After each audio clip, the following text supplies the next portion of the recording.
ಮನಸ್ಸಿದ್ದರೆ ಕಟ್ಟಬಹುದು ರಾಜ್ಯವನ್ನೇ, ಇದ್ದಲ್ಲಿಯೇ ಕೊಳ್ಳಬಹುದು ಲೋಕವನ್ನೇ. ತಾಯಿಯ ದಯ ಹನಿಯು ಸಿಗುವುದೇ ನಮ್ಮ, ಕೋಟಿ ಕೊಟ್ಟರು ಅದನ್ನು ತರುವರಾರಮ್ಮ.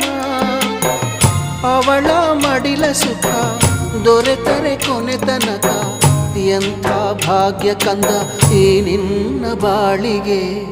ಹೆತ್ತವಳು ಯಾರಮ್ಮ, ಹೊತ್ತವಳು ಯಾರಮ್ಮ, ಅವಳಿದೆ ಅಮೃತದೇ ಉತ್ತರವು ಇದೆಯಮ್ಮ.